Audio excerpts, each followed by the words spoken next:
По книжным меркам Конституция Татарстана небольшая. В ней 7 разделов, 4 главы, 126 статей. Именно этот документ, как отмечают, стал надежным фундаментом республики.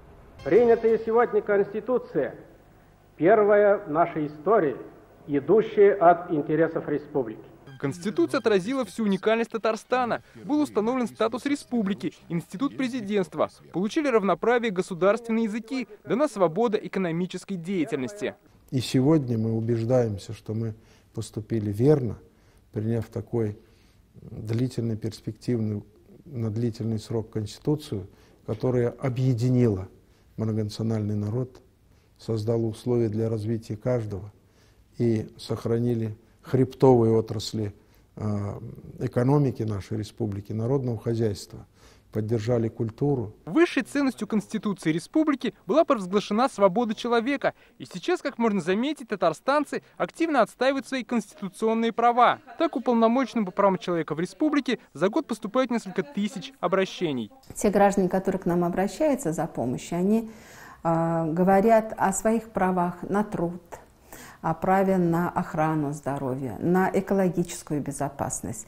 И причем республики создаются условия для того, чтобы граждане свободно могли выражать свое мнение, могли направить данное обращение с использованием информационных технологий. По обращениям граждан Конституционный суд Татарстана с каждым годом выносит все больше решений. Минувшим их было 35. Из дел этого года можно вспомнить, как казанский инвалид выяснял, не нарушаются ли его права по получению субсидий на жилье. Жители высокогорской деревни Чернышевка выясняли, не противоречит ли Конституции республиканская программа по строительству ФАПов. Еще один пример. Зеленодолец просил проверить на соблюдение норм Конституции муниципальную программу «Стандарт двора». Частично удовлетворили, это уже победа. Тему Конституции и своих прав граждане стали чаще поднимать и во время пандемии, например, в вопросе ношения масок. Значит, кондуктор предлагает, предлагает все-таки одеть маску тем, кто зашел в автобус, и такие, значит, разговоры, что вы нарушаете мое конституционное право. Вот хочу сказать, что конституционное право на сегодня не причинить вред здоровью окружающим. Как говорят эксперты, правовой грамотности способствует развитию интернета и современных технологий. Молодой человек может прочитать положение Конституции. Раньше ему для этого нужно было отдельную брошюрку искать. Вот сейчас в этом нет необходимости. Можно кнопочку нажать в интернете, все это прочитать. И вот здесь возникает, а как соблюдаются мои права?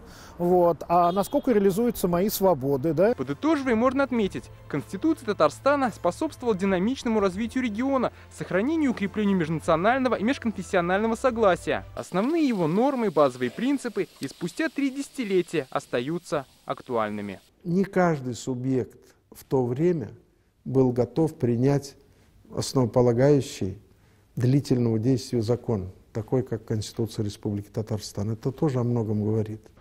Дмитрий Аринин, Вадим Маларионов, ТНВ, Казань. Наша рука помощи вашему бизнесу. Антикризисные предложения. Телефон 843 5 705 100. Көтелмәгән кунак көттөреп кенә интернет челтәрләренә дә килеп җитте. Хәзер бу фильмның барлык серияларын ТНВ.ру сайтында карап була.